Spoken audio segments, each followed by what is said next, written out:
Des Togolais s'investit dans des projets sociaux. Un hangar construit à la place publique Katanga à Lomé a été inauguré ce vendredi. C'est pour permettre aux femmes productrices de poissons fumés de se protéger contre la pluie et le soleil. Koussa Ochocho est l'une des responsables de l'Union des groupements des femmes transformatrices de poissons de Katanga. Nous sommes ici dans l'association les femmes qui préparent les poissons ici en fumée, mais nous souffrons beaucoup pour faire le travail et la patame sous laquelle nous restons n'est pas bien. Et l'autre fois, M. Alberto Olimpio est venu ici, nous l'avons demandé de nous refaire ça avec tuile et maintenant il nous a promis et il a fait sa promesse. Et aujourd'hui, on inaugure ici la patame. Pour moi, je vois qu'il y a quelque chose qui va changer un peu. On fait beaucoup de réunions ici.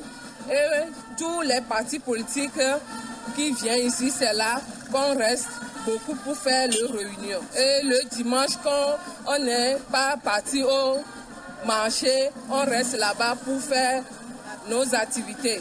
Beaucoup de choses. Et quand la pluie tombe, on ira rester là-bas et la pluie ne va pas nous frapper. Pour le président du Parti des Togolais, il s'agissait de répondre à un besoin. Je vous propose d'écouter Alberto Olimpio. Nous sommes partis il y a quelques mois à Katanga pour aller prendre le pouls des femmes qui font du poisson fumé. Parce que j'ai appris qu'elles travaillent dans des conditions plus que difficiles. Donc je suis parti et effectivement c'était vraiment atroce. Je ne parle pas de la route que j'ai prise pour y aller, mais je parle aussi de comment est-ce que leurs installations sont inondées. Elles ne m'ont rien demandé, mais elles m'ont demandé une chose tout de suite, si je pouvais les aider à refaire un appartement décent pour qu'ils puissent au moins s'apporter du soleil et de la pluie.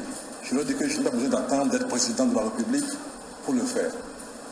Donc moi j'ai fait, puis c'est fini, moi je suis parti.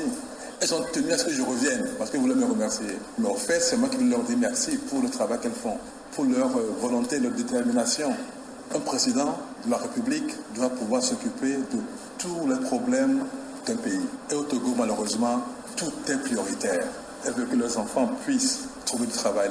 Elles ont voulu que quand elles sont malades, elles puissent aller se faire soigner, même si elles n'ont pas le moyen de le faire. Que nos enfants puissent avoir une bonne éducation complète. Parce que beaucoup arrivent aujourd'hui à avoir le bac, mais n'ont pas le moyen d'aller à l'université. Pour pouvoir faire ça, il faut que nous ayons un état de droit.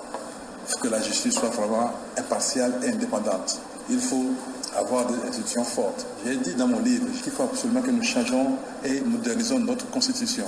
Si le pouvoir en place n'a pas envie de le faire, eh bien, nous avons encore 5 mois devant nous pour souffrir de ça.